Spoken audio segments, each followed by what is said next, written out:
Greetings, gentle observer, and welcome.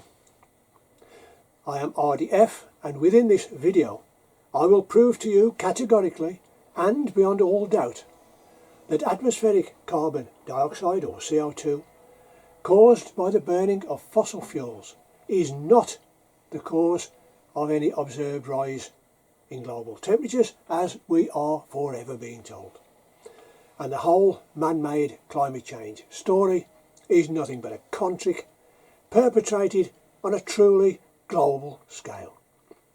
However, and before I can present this proof to you, I must first remind you of a few very important climate facts. It is said that the world's climate is second only to the human brain in its complexity. And this being so, there is only one thing, and one thing only, we can say about the climate with any degree of certainty. And that is that the climate is forever changing. When it comes to man's interaction with the climate, once more, there is only one thing and one thing only we can say about this, again with any degree of certainty. And that is that no one knows why the climate changes. And it therefore follows that no one can predict what any future climate might be, and so any and all climatic predictions are nothing more than guesswork. As to why the climate changes, here there are of course many ideas, many theories and many beliefs, but no one has any proof to confirm that their particular theory is at all valid, and so the climate debate rumbles on and on. CO2, the perceived villain of the piece, is found in the atmosphere at a concentration of just 420 parts per million, which, so the climate alarmists tell us, is far too high and should therefore be reduced. Whereas I maintain that this level of atmospheric CO2 is far too low, and we should in truth be doing all we can to increase atmospheric CO2 by any and all means possible. Time, however, precludes me from going into the subject of life-giving CO2 too deeply right now, and so I will have to look at this miracle molecule in greater detail in a later video. Suffice to say right now that the main myth concerning CO2 is the climate alarmist's claim that this is causing the climate to grow ever warmer. And whilst they have no proof to substantiate this claim, let us humour them for the moment and say that they are correct. Their second claim is that this atmospheric warming is causing an increase in oceanic temperatures.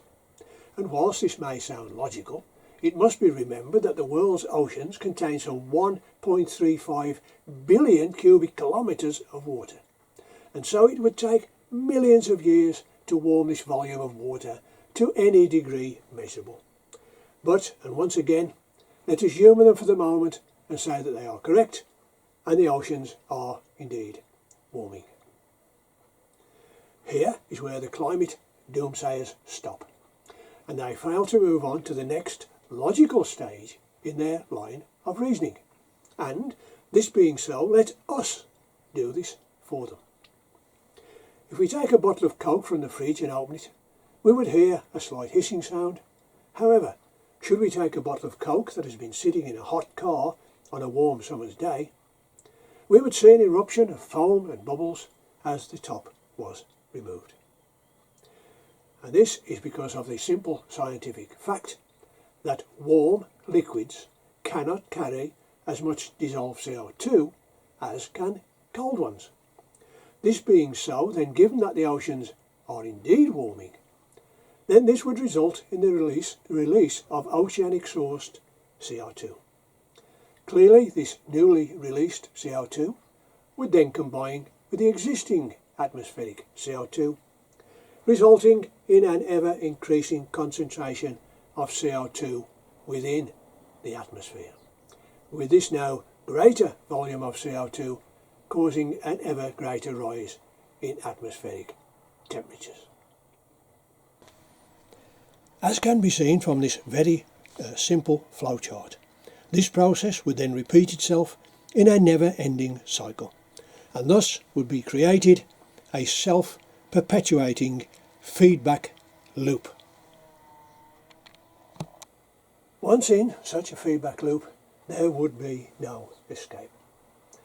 For even were CO2 emissions to be reduced to zero, there is enough CO2 dissolved within the world's oceans to keep the feedback loop going forever and a day, meaning that once started, the feedback loop would never come to an end.